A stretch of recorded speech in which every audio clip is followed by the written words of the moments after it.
नमस्कार दोस्तों, स्वागत है आपका हमारे चैनल पर। ये मेरा आखिरी फैसला है। मेरे जीते जी वो लड़की इस घर में कदम नहीं रख सकती। गुस्से से भरे स्वर में कहते हुए प्रोफेसर वर्मा ने अपनी छड़ी उठाई और घर से बाहर चले गए। विजयन और उसकी माँ डॉक्टर विभा स्तंभित से एक दूसरे की ओर ताकते ही रह गए।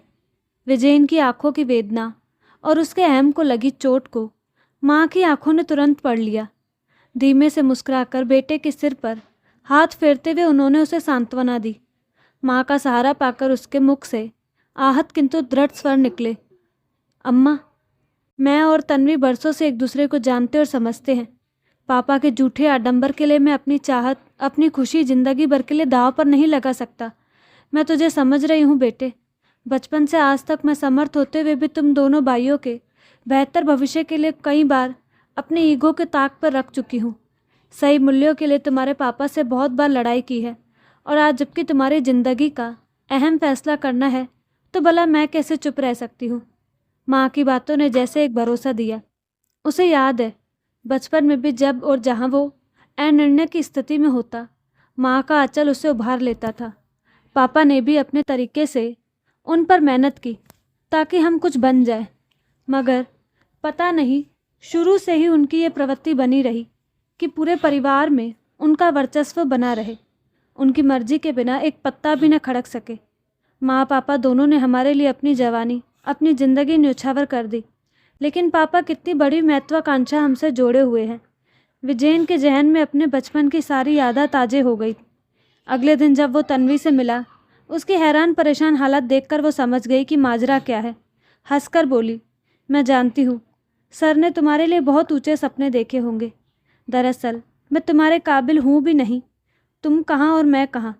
आखिर तुम्हारे लिए उन्होंने ता जिंदगी संघर्ष किया है, और किनारे पर आकर तुम उन्हें डिसअपॉइंट कर दोगे और इसकी जिम्मेदारी मैं हो जाऊंगी। नहीं विजयन, कहीं कुछ तो गलत है। यहाँ इस जगह पर गलत तो सिर्फ पापा है। मैं उनके प्रति अपने कर्तव्य से इनकार नहीं करता, मगर उनकी गलत बातों के साथ मैं समझौता भी नहीं कर सकता। विजयन के स्वर में जैसे एक ठोस निश्चय झलक रहा था। तन्वी, आई लव माई पापा, आई रिस्पेक्ट हिम, लेकिन तुमसे मैंने प्यार किया है। मेरी खुशी क्या मटेरियलिस्टिक है या फिजिकल फीलिंग्स के आगे गौण कर दी गई है। विजयन हाथों से पानी में कंकर फेंकते हुए बिन्नाया था। ऐसी बात नहीं है विजयन, ये तो कॉमन ह्यूमन फीलिंग है। अपने इतने अच्छे बेटे के लिए हर माता पिता एक उच्च शिक्षिता, सुंदर, संपन्न बहू के कामना क्यों न करे। तन्वी ने संजीदा स्वर में भौतिक दुनिया की वास्तविकता उसके सामने रख दी। तो तुम्हारा मतलब है बिना किसी अपराध के मैं उम्र भर की सज़ा भुगतूं? आखिर ये मेरी और तुम्हारी, हम दोनों की ज़िंदगी का सवाल है। विजयन ने रुष्ट होकर कहा तो तन्वी मुस्कुरा दी। मैं तो हमेशा हर कदम पर तुम्हारे साथ हूँ। जब और जैसा तुम कहोगे मैं तैयार हूँ। सुनकर तन्वी के हाथ अपने हाथों में लेकर उसने अपनी आंखों से लगा लिया। इधर घर में जैसे दो गुट बन चुके थे, माँ बेटे और पापा के। डॉक्टर वर्मा, जो विश्वविद्यालय में रीडर की पोस्ट पर थी और अब उम्र की उस कगार पर पहुंच चुकी थी जहां पुरुष का वर्चस्व सहन करना उन्हें अनुचित लगने लगा था, वे उन्हें समझा रही थी, आप सिर्फ पिता नहीं, एक शिक्षित व्यक्ति है। किसी बात को प्रतिष्ठा का प्रश्न बनाने से पहले बात की गहराई पर तो विचार कीजिए। विभा, मैं भी उसका पति हूँ, पिता हूँ, कोई दुश्मन नहीं। कितने अरमान थे मेरे दिल में उसकी शादी के लिए। मैं समझती हूँ तुम्हारी भावनाओं को, लेकिन शादी उसकी है, जिंदगी उससे गुजारनी है, और इस मामले में हमारा हस्तक्षेप उचित नहीं। उसकी खुशी ही हमारी खुशी है। अब प्रोफेसर वर्मा फिर बिगड़ पड़े। विभा, मेरा इतना काबिल बेटा, हाईली क्वालिफाइड, ऊंचे पद पर। तिरस्कार से मुंह बनाकर उन्होंने कहा, क्या है वो लड़की उसके सामने? मेरे कॉलेज में पढ़ती थी, जानता हूँ मैं उसे। जस्ट एन एवरेज गर्ल, न खूबसूरती, न क्वालिफिकेशन, न सम्मतता। खासियत ये है राजन की दोनों एक दूसरे को पसंद करते हैं। जब लड़के खुद महसूस करते हैं कि ज़्यादा हाईफाई लड़की उनके वश की नहीं, तो आप उन पर अपनी इच्छा थोपना क्यों चाहते हैं?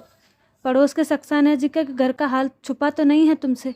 आखिर उन लोगों ने लड़के की मर्जी के खिलाफ पैसे वाले की फैशन परस्त बेटी लाकर क्या पाया?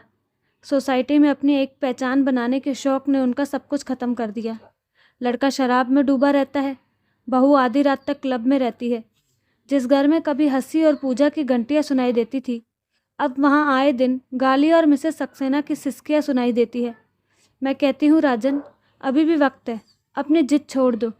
एक से एक रिश्ते आ रहे हैं। मैं रिश्ते मांगने नहीं गया, ये तुम भी जानती हो। वो सब लोग हमारे बेटे के करियर के पीछे भाग रहे हैं और तन्वी तब से तुम्हारे बेटे को जाती है जब वो कुछ भी नहीं था। विभा के तर्कों के आगे राजन निरुत्तर से हुए, लेकिन सिर हिलाकर बोले, अरे पसंद ही करना था तो किसी हाईली क्वालिफाइड लड़की को पसंद करता। विभा ने चिढ़कर कहा, जैसे कि तुमने तो खूब इज्जत बख्शी है मेरी। आप जैसे लोग नारी को कभी ऊंचा दर्जा नहीं दे सकते। क्या वजूद है मेरा तुम्हारी ज़िंदगी में सिवाय एक बांदी के? और इतनी ही ज़रूरत महसूस हुई तो विजयन खुद उसे पढ़ा लेगा। आखिर उसकी भी तो अपनी कोई प्लानिंग होगी। उसकी ज़िंदगी के निर्णय अब उसे खुद लेने दो। अब वो कोई बच्चा नहीं रहा। कहते कहते विभा का चेहरा तमतमा उठा था। हरगिज़ नहीं, ये घर मेरा है और इस घर में सिर्फ मेरी मर्जी चलेगी। सोचो ज़रा, अगर हाईली क्वालिफाइड लड़की मेरी बहू होगी तो क्या शान होगी हमारी। घर में कदम रखते हुए पिता के ये शब्द जब विजयन के कानों में पड़े तो वो तिलमिला उठा और अब उसे चुप रहना उचित नहीं लगा। वाह पापा, क्या खूब सोचा है आपने अपनी प्रतिष्ठा के बारे में। सोसाइटी में अपनी झूठी शान के लिए आप ऐसे झूठे आडंबरों का सहारा लेना अपनी शान समझते हैं। खूब पैमाना है आपके पास किसी को आंकने का। डॉक्टर वर्मा ने भी अपने बेटे के साथ सहमति जताते हुए कहा, विजन ठीक कह रहा है। आखिर कितने लोगों को वक्त पर अपने अनुकूल मिल पाता है जो समाज से कुछ भी हासिल नहीं कर पाते। क्या उन्हें जीने की तमन्ना भी नहीं रखनी चाहिए? सामान्य होना अपने आप में तो कोई दोष नहीं, अवसर की बात है। और फिर हर इंसान को ईश्वर ने किसी न किसी कार्य के निमित्त ही बनाया है। जो लड़कियां प्रोफेशनल नहीं, उनकी क्षमताएं कुछ और होंगी, और जो महत्वाकांक्षी होकर भी जमाने से प्रेरणा नहीं ले पाती, उनके भीतर की आग से एक नई कृति जन्म लेती है। आप जैसे शिक्षित लोग ही जब उनके मनोबल को ऊंचा नहीं उठाएंगे तो समाज तो कभी सफलता की ओर बढ़ ही नहीं पाएगा। मैं पूछती हूँ, आखिर क्या दोष है उस लड़की में? क्या सिर्फ क्वालिफिकेशन होने से या खूबसूरत और संपन्न होने से कोई लड़की अच्छी हो जाती है? उसकी विनम्रता, उसकी शालीनता, उसका सरल सौम्य प्यार क्या जिंदगी जीने के लिए कोई मायने नहीं रखता? विभा को लग रहा था किसी तरह से वो राजन के ज़मीर को जगा दे, जिससे बात भी बन जाए और पिता बेटे के बीच जो तनाव पैदा हो गया है वो भी ख़त्म हो। प्रोफेसर वर्मा ने रूखे लहजे में कहा, विभा, ये घर है, तुम्हारा क्लासरूम नहीं। विभा को कहना पड़ा, और जो तुम कर रहे हो पिता के रूप में, तुम्हारा जो प्रेजेंटेशन है, क्या वो ठीक है? तुम्हें जो करना है करो, मैं समारोह में शामिल होने वाला नहीं। विभा ने विस्फारित नेत्रों से पूछा, यानी कि तुम विवाह की रस्म अदायगी भी नहीं करोगे? नहीं, प्रोफेसर वर्मा ने भावहीन होकर कहा। तो विजयन तेजी से पलटकर चला गया और डॉक्टर वर्मा अनायास उत्पन्न हो गई घर की इस तनावपूर्ण स्थिति पर विचलित सी बैठ गई। राजन क्यों घर की सीधी शांत जिंदगी में ज़बरदस्ती उथल पुथल पैदा कर रहे हो? मगर राजन तो जैसे पत्थर हो गए थे। कोई भावना, कोई तर्क उसे टस से मस नहीं कर पा रहा था। लगातार सोचने के बाद डॉक्टर वर्मा की आंखों में जैसे एक निश्चय उभर आया था। झूठे आडंबर के पीछे वे अपने बच्चे की ज़िंदगी बर्बाद नहीं कर सकती, चाहे इसके लिए उन्हें अपने पति से भी टक्कर क्यों न लेनी पड़े।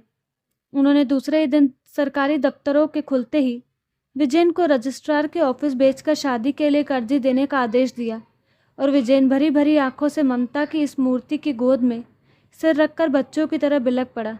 मगर पापा, वो उसकी बात काट कर बोल पड़ी, ये सब कुछ महीनों का ज्वार है। जब ज्वार उतर जाएगा सब कुछ सामान्य हो जाएगा। तो दोस्तों, आपको कहानी कैसी लगी अपनी राय कमेंट बॉक्स में ज़रूर दें और साथ ही हमारे चैनल को लाइक शेयर सब्सक्राइब करना ना भूलें। धन्यवाद।